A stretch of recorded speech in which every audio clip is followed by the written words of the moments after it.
Hello, Year 10. Unfortunately, I'm sick today, so I thought I'll send you a quick video for you to complete this worksheet, which is due today after today's online lesson.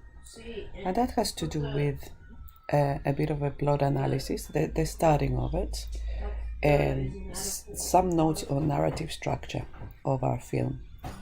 I encourage you to open this on Canvas, on Google Drive, but get it from Canvas. Let's see if I can go there so that you can see what I mean. If we go to English 10MC, go to People and Politics, and then you go to today's lesson, which is called Narrative Structure and Group Work. And then here you first need to read the plot synopsis for 5 minutes, and I have attached a timer there for your convenience, and then you can click there, and that is the document I'm talking about today. And then there's a group activity, which is group submission. Every single day now we're gonna have a tab here called lesson submissions, and that's where you can actually submit all your work. So you got 2 for today, because the first one is a bit of a summary of what I'm talking about in this video, and the second one would be your group work, which you will be doing with friends. I haven't assigned group works. I do know that you work well with certain people. Can you please just download the second document when it's time, when this first part of the lesson finishes, and just invite people to that second document and have a go at answering those questions, which are a little bit deeper, let's say, than the ones that you answered yesterday. Thank you for all those people who have already completed that.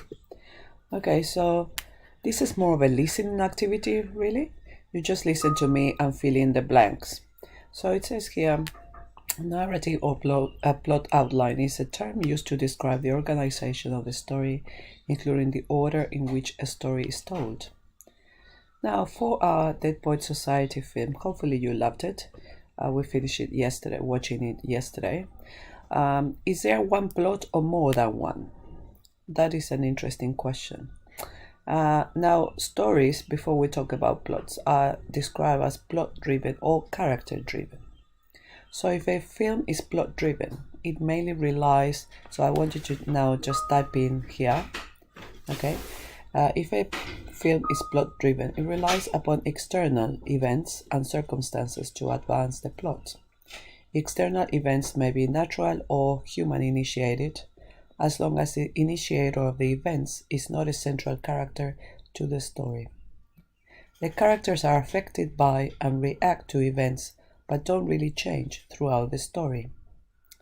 That is a plot-driven film. I'm gonna repeat it, and you may want to pause the video if you need to, okay? It relies upon external events and circumstances to advance the plot. External events may be natural or human-initiated, as long as the initiator of the event is not a central character to the story. The characters are affected by and react to events, but don't really change throughout the story. What about a character-driven film? If a film is character-driven, it relies upon the decisions and emotions of characters to advance the plot, decisions that may produce chain reactions and conflict. The events, regardless of how many people they affect, are triggered by characters within the story. Characters will develop as they learn how to overcome the obstacles that are faced. Okay, I'm going to repeat it, and you can pause it as you rewatch this. If a film is character-driven, it relies upon the decisions and emotions of characters to advance the plot. decisions that may produce chain reactions and conflict. The events, regardless of how many people they affect, are triggered by characters within the story. Characters will develop as they learn how to overcome the obstacles that are faced. Okay, so here it says, question number 2. Which of these terms would better describe this film? Justify your answer. Okay, so I'm gonna give you the full role of this, but you summarize in your own words. Okay, so this film is totally character driven. This is an enclosed world, and all events and conflict come from the characters within the world. So you can just write that down.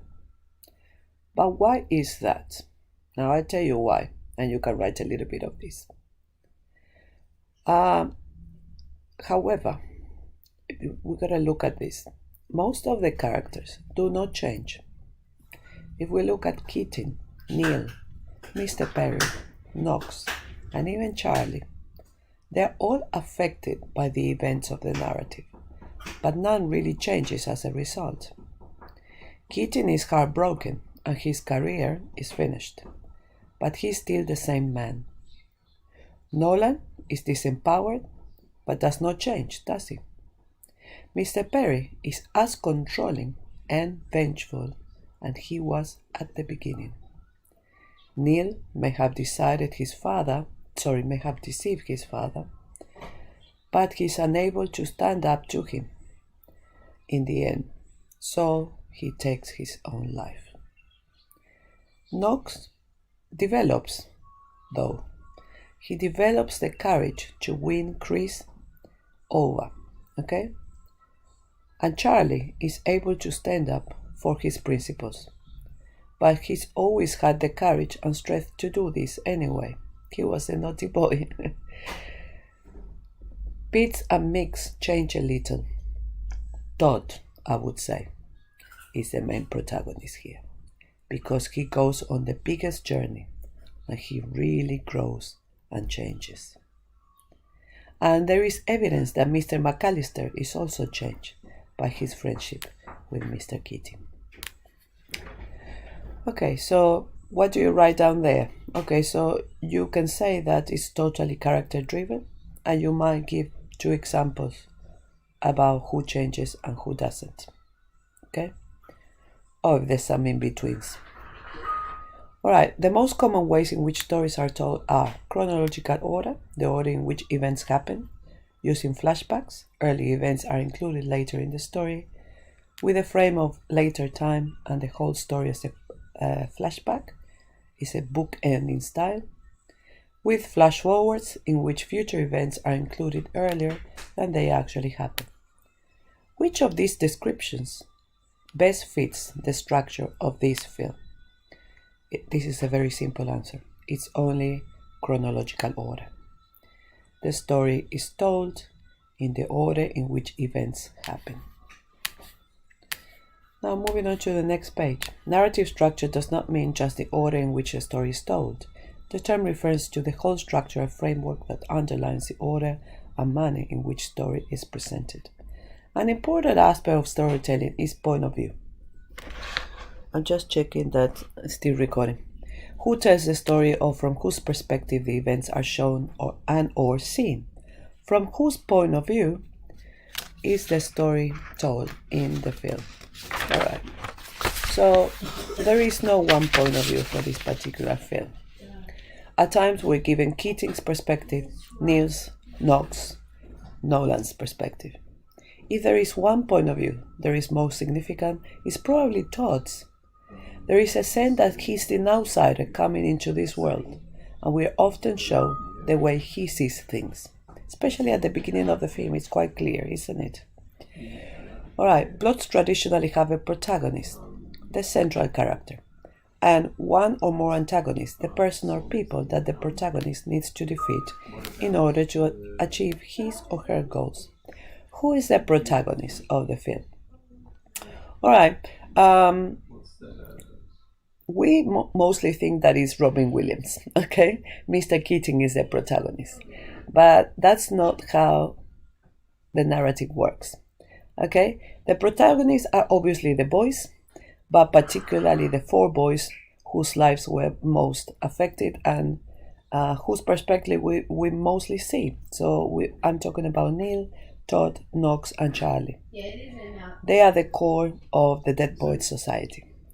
If there has to be a single protagonist single out, it's probably Todd, because he's the one that makes the most progress, who changes the most, and the most rounded character. And it is really his story, okay? And the boy's story. And who is the antagonist? Well, the antagonist would be the organization, would be the oppressive system of Welton Academy. It would be the patriarchal authority of Neil's father. But we also have Cameron.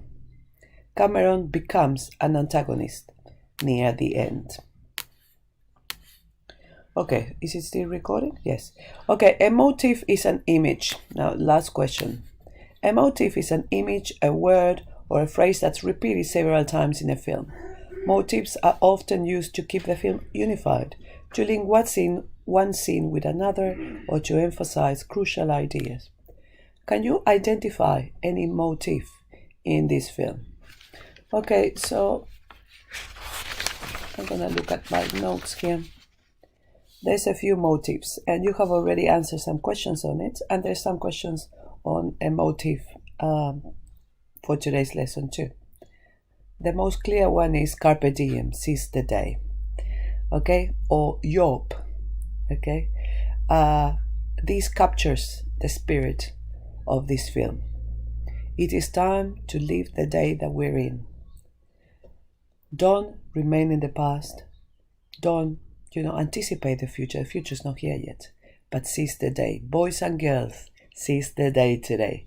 This is the most inspirational and memorable message of this film.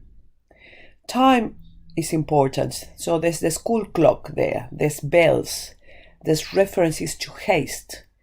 That haste of seizing the day, of living the moment, of capturing that wonderful time of being young, that vibrancy of being young and living the day, enjoying time with friends, enjoying times with the cute girl that I like, or the cute boy I like. This is a time. This is a time of challenging the established traditions that seek to disempower us as individuals. Remember, this module is called the individual versus the ideology, and having the integrity to carry on everyday life despite forces that come in against us. Okay? Now, architecture is another motif, and that is obviously emphasized through the motif of, the symbols of those buildings. They convey that sense of tradition, the solidity of the institution, and of course, how powerful it is. Okay, there's also the motif of doors, opening and closes. Doors are a regular part of life. They become significant if the director chooses to show them, as it happens here. Alright, so I'm gonna end today's recording on that, so you can complete all those questions. Again, you can pause the video, go back, and make sure you complete this. And then, for the second part of the lesson, can you just connect with your friends online, with the people you normally work with, the people we normally have groups, in English for, and complete the second document. It's all on Canvas. Have a wonderful day. I miss you guys. I hope you're keeping well, and we're gonna move on to some analysis. Afterwards, we're gonna watch those videos, and hopefully tomorrow will be a better day. Okay, see you guys.